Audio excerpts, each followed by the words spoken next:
Bismillahirrahmanirrahim. Assalamualaikum warahmatullahi wabarakatuh. Alhamdulillahillazi hadana lihadza wa ma kunna linahtadiya laula an hadanallah.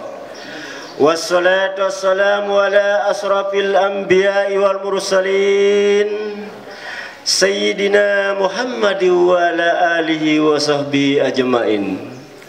Allahumma salli ala Sayyidina Muhammad wa ala ali Sayyidina Muhammad. Amma ba'du.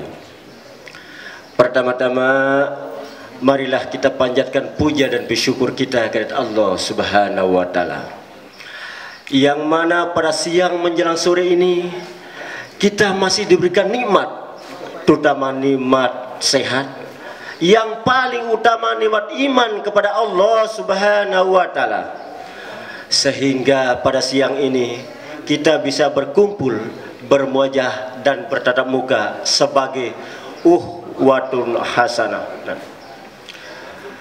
Kaum muslimin yang dimuliakan Allah Subhanahu wa taala, dan yang kedua kalinya salawat dan salam tak lupa pula kita haturkan kehadiran alam Nabi besar Muhammad sallallahu alaihi wasallam, karena jerih payah beliaulah menyelamatkan umat manusia dari alam kegelapan menuju ke alam yang terang benderang, dalam kata lain minaz zulmati lan nur.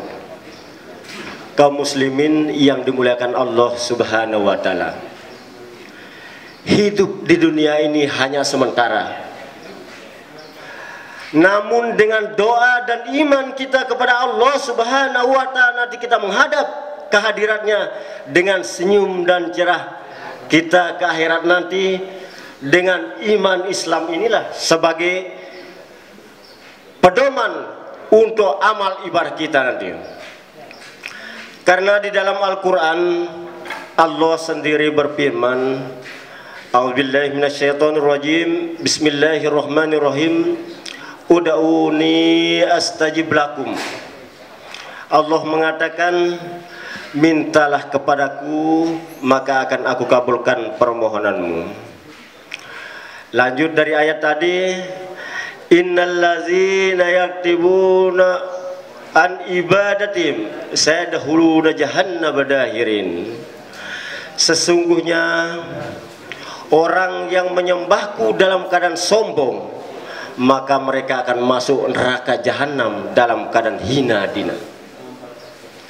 Saya kaitkan dengan firman Allah yang tadi, hadis riwayat baginda Rasulullah sallallahu alaihi wasallam yang diriwayatkan oleh Hakim, yang mengatakan ad-du'a usilahul mu'min, doa itu adalah senjata orang beriman, wa imaduddin, tiang agama, wa nurus samawati wal ardh, sebagai cahaya langit dan bumi. Kita sebagai insan yang hidup di dunia ini, bagaimanapun harta berlimpah ruah, namun tidak kita berdoa dan tidak kita beriman kepada Allah Subhanahu wa taala, harta itu akan sia-sia dan batinnya dia akan tertekan. Walaupun kehidupan kita sederhana, biasa-biasa saja, namun tetap kita berdoa dan mengingat kepada Allah yang menciptakan kita, maka kita akan tenang sampai menghadap kehadirat Allah Subhanahu wa taala. Kaum muslimin yang dimuliakan Allah Subhanahu wa taala, saya berbicara masalah doa. Al-Quran turun kepada baginda Rasulullah sallallahu alaihi wasallam selama 1442 tahun silam. Di dalam Al-Quran banyak cerita-cerita Nabi yang pertama sampai Nabi Isa, bahkan Nabi akhir zaman Nabi Muhammad sallallahu alaihi wasallam, yang ceritakan yang pertama mulai dari Nabi Adam. Perintah daripada Allah Subhanahu wa taala, jangan makan buah huldi. Lalu Nabi Adam alaihissalam buah huldi dimakan. Akhirnya apa? Karena itulah perbuatan setan yang hina dina ini, langsunglah Nabi Adam dengan Siti Hawa diturunkanlah ke bumi. Dengan turunnya ke bumi ini, Nabi Adam dan Hawa berpisah sekitar ratusan tahun. Di sanalah langsung Nabi Adam berdoa kepada Allah Subhanahu wa taala di dalam Al-Qur'an yang mengatakan, Rabbana zalamna anfusana, ya Allah, bagiku telah menzalimi diriku sendiri.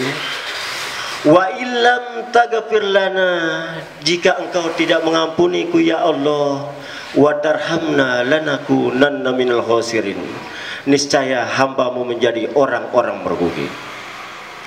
Yang kedua dikatakan di Al-Quran, di sana sudah jelas.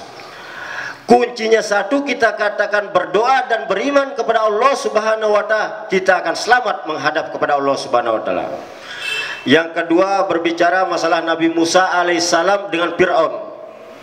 Karena kesombongan dan keangguhannya Fir'aun tidak berdoa kepada Allah Subhanahu wa taala dan tidak yakin bahwa Allah itu satu, la ilaha illallah Muhammadur Rasulullah.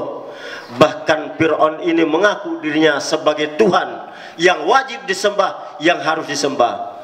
Akhirnya kenapa? Kutukan Allah Subhanahu wa taala, tenggelamlah ke laut itu. Yang ketiga di Al-Quran diceritakan tentang Namrud dan Nabi Ibrahim alaihissalam. Raja Namrud adalah raja yang gagah perkasa, yang ingin menghancurkan Ka'bah kita orang Islam. Akhirnya datanglah burung ababil, menghancurkanlah Raja Namrud ini. Dan semua itu dia tidak mau mengikuti para nabi dan rasulnya. Kutukan dari Allah itu akan berjalan, semua yang terjadi pada dirinya tetap kutukan tidak diampuni oleh Allah Subhanahu wa taala. Akhirnya sedikit saya sampaikan kepada kaum muslimin yang berbahagia, mudah-mudahan ada bermanfaatnya, khususnya kepada saya. Pepatah orang Arab mengatakan, balighu anni walau ayah, sampaikanlah ajaran dariku walaupun sekadar satu ayat. Akhirul kalam, wallahu muwaffiq wal hadi ila sabilir rasyad. Wassalamu alaikum warahmatullahi wabarakatuh.